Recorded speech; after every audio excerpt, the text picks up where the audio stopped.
Last week, our State House put forward our budget proposal, our Families First budget.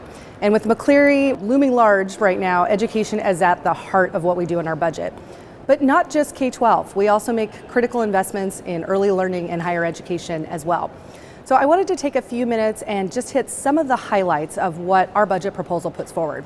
So on K-12 education, first and foremost, we invest $7.2 billion in additional funds in our K-12 system.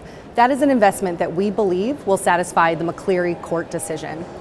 But within that, there are some key investments that are worth mentioning.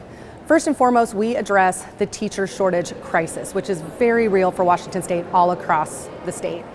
We invest, for instance, in raising that starting salary for teachers. We also include a cost of living increase as part of basic education moving forward.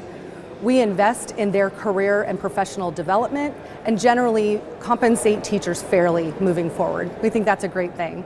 We also invest in guidance counselors, which are critical for our kids as they're transitioning from high school to make sure that they are ready, whether that's for college or for career. And the last thing that we focus on that we think is really worth mentioning is investment in career and technical ed and our skills centers. And right in our own district, career and technical ed is on display. The Low Income Housing Institute acquired property just outside the district at 87th and Aurora and put up a new tiny home village just this last weekend. Those tiny homes were constructed as part of a career and technical ed competition that drew students from all across the state. And now those tiny homes are in our community helping to provide shelter to folks that have been living on the streets. So on the higher education front, we are going to freeze tuition for all college students in Washington State in our public institutions, whether that's in a 4-year college or our 2-year career and technical colleges. If this is adopted, this will be the longest running time in state history that we've been able to hold off tuition increases, and we're really proud of that. Furthermore, we are investing in our state need grant program. $145 million to be specific. That's really critical because there are so many students today that qualify for that state need grant, that financial aid, but they can't get it because the program's underfunded. So our investment will ensure that 6,000 additional students get the financial aid that they already qualify for, but can now get.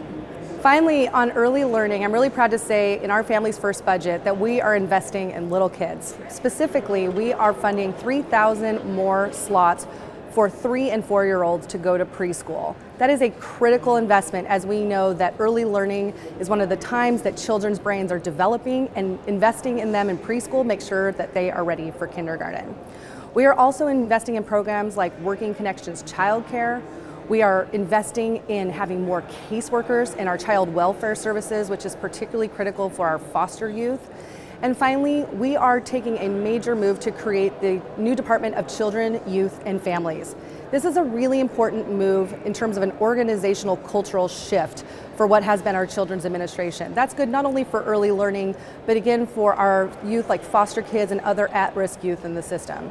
So I am extraordinarily proud of the Families First budget that we have put forward, these critical investments that we have made in education from birth through college, and I hope you will join me in supporting our budget. Thanks so much for watching today.